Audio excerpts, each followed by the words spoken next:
Welcome back, everybody. Well done for continuing on the journey with me today.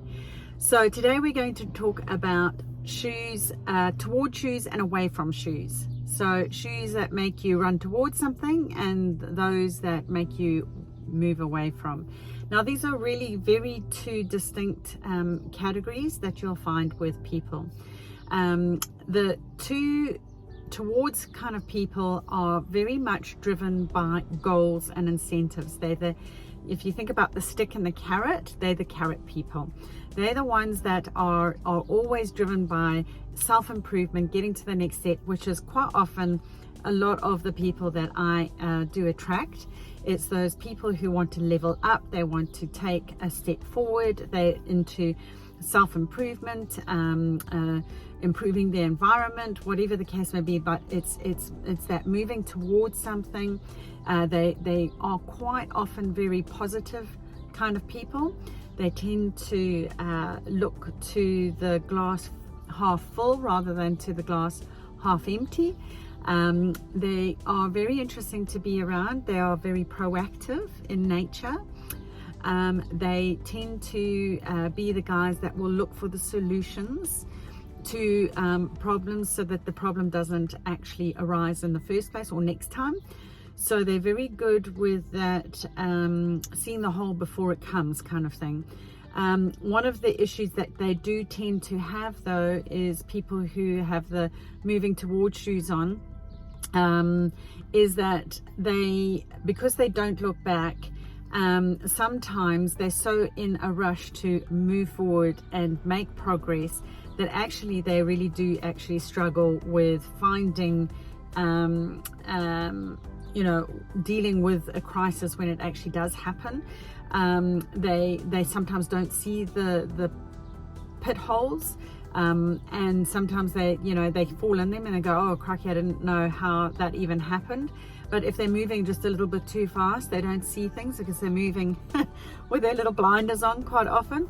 So it's just being aware of that kind of person who is the towards person. Now, I find that towards people are, they're in certain types of professions that lean towards that. So the proactive kind of people are quite often in the healing world, like they're the ones that are, let's say for example, the wellness industry are typically full of those towards oriented kind of people, because they are saying let's not have the symptoms to begin with, whereas on the reactive side they will treat the symptoms but once everything's fallen apart.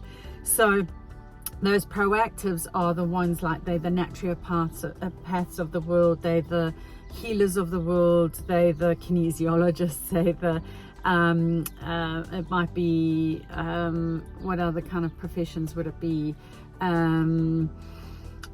Anything to do, nutritionists that will look to try and balance your way of eating as a form of a lifestyle. Life coaches quite often are proactive, and it's quite easily picked up as well, not just in the language that they use.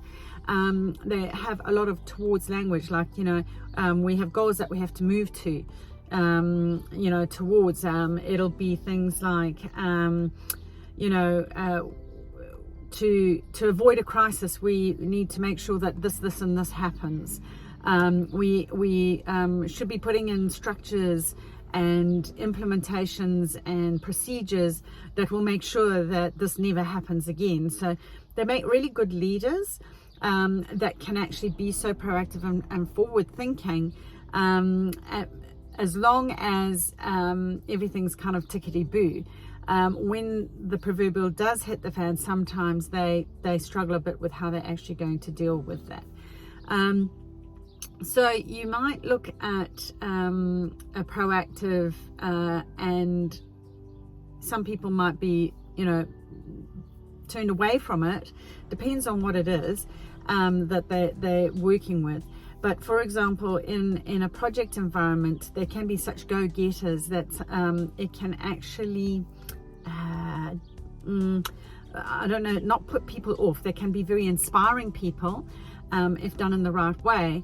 But if they've got a lot of reactives in their team, the people who are, you know, away from kind of shoe wearers, they will find they will not be motivated by their language at all. You know, it's like, we've got to, you know, achieve these things and move to great heights, and the other guys are, well, there's no major crisis, so I don't see the necessity to even go there.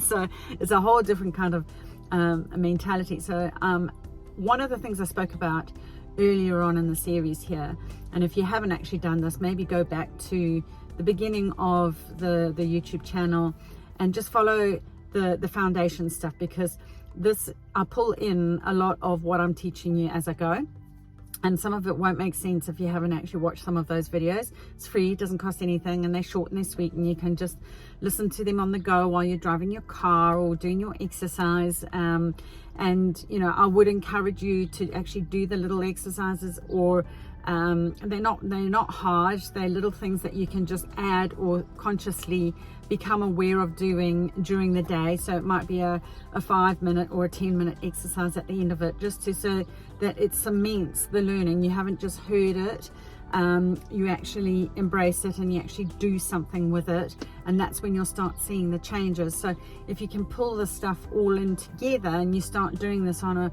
regular kind of basis, it'll become rote, it'll become you know, like second nature for you, and you'll find that you become more emotionally resilient and more understanding of who you are, and more understanding of others, and not being triggered by the other people like you perhaps would have been in the past.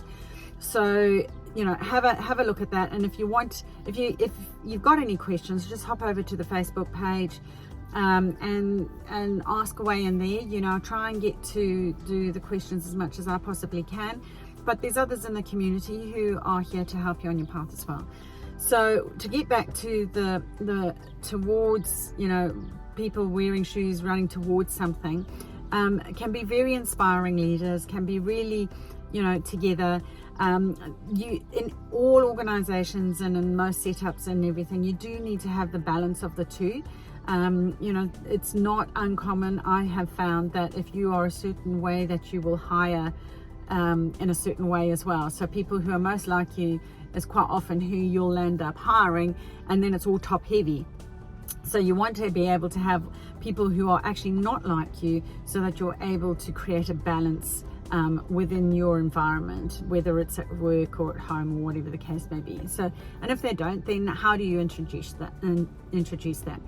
So the way, the running away from, or the way from shoe wearers tend to be those folks who are, how do we say, they are motivated by crisis. Like, you know, as soon as there is a major concern or anything that is actually challenging, man, they are boots off in there making it happen. Like, they are just like, I am the person for you. So a great away from kind of person would be in professions of like firefighters, nurses, doctors. You know, it's a lot of our medical world, unfortunately, is based on that reactive away from kind of scenario. So they wait until everything falls apart, and then now we can go in and actually fix it. Whereas the proactives come in and say, how about we put infrastructures in place so that it doesn't fall apart in the first place? And the reactives just don't operate from that modality at all. They're from the standpoint of, you know, if it ain't broke, don't fix it. So it is quite a different mindset to when you do come across it. If you've got a high proactive, you know, high proactives can be like quite hard going if they've got like real ants in their pants. Like, you often see them sitting in the chair and they're jumping around and they're moving about quite a bit, and you've got to be aware that, you know, that they're on the go. It's the next step. What can I do? Where can I do? How can I do? You know, let's make it happen. Let's get out there. Let's create it. Let's make it, you know, bigger, better. And that energy can be quite too full on for a reactive. They're like, well, I don't see any crisis. Why don't we just slow things down a little bit? And yeah, I think it's fine. I don't think there's any real need or any rush to be doing anything major at this point. And do we have to do these big changes? And I don't understand why we'd even need to do that in the first place. So the reactives are fabulous in a crisis, but not at all good in an environment if you're trying to get, let's put all of these other things in place in order to make sure that that doesn't happen again. It's just not their bag. And unfortunately, a lot of our medical world still is run on that system of, crisis mode, and then, let's fix it by, in this case, it might be drugs or, some form of medication or whatever the case may be. So, in the case that you think of a firefighter, literally the house has to be burning down for them to actually be there. So it's a classic case of like, oh, yeah, I see what you mean. So, just when you think about people's professions or the way that they actually govern themselves, reactors are quite comfortable sitting for long periods of time. They don't tend to have ants in their pants. They don't sort of, shift around and like, have a need to do anything and race off and be anything bigger, better, brighter, smarter, whatever. They'll quite quietly mull, think and sit back and wait for things to come to them. So it literally is if you're turning one way or the other. Have you got your shoes going away from something? Have you got your shoes on going towards something? So my question for you today is exactly that, is, what shoes do you think you're wearing? Do you have towards shoes on, or do you have away from shoes? And then think about, if you know off the top of your head what that is, please put it in the comments box or hop over to the Facebook's page and, just share that information. It's just like, oh, well, I learned my new thing today. Thank you very much. I've always got a thing about, I like to learn at least one new thing every single day. So hopefully this has been something that will have shed light in your life, that will have made a difference. And if you think it's going to make a difference for someone else, please will you be kind enough to share it with a friend that you think, oh, you know what, actually, I've got a buddy who might actually enjoy that, or they've always wondered why I've got ants in my pants, and they're always sort of sitting there going, oh no, I don't think we've got any need to go rushing off and doing a run or doing anything out there. So start putting it into place. Like when you go out today, start looking around and going, oh, I've never thought about it, but that's a proactive, that's a towards shoe runner, and this one over here is an away from. And they and the proactives and the towards are quite often very positive, and the away froms are quite often the glass half empties. They're the more negative. So not always necessarily the case, but it's not uncommon to find that. So it does depend on your context and you kind of environment that you've been raised in and whatnot. But typically there will be some kind of wiring that you can go, oh, actually, I think, irrespective of all that stuff, I do think that they're actually quite proactive and they're more towards, and the reactive is this person and this person and this person. So let me know if you thought that was helpful. Thumbs up if you did, please, thank you, and subscribe, and hopefully we'll get to chat over in the Facebook group. Thank you so much for your time. I really appreciate it. Namaste.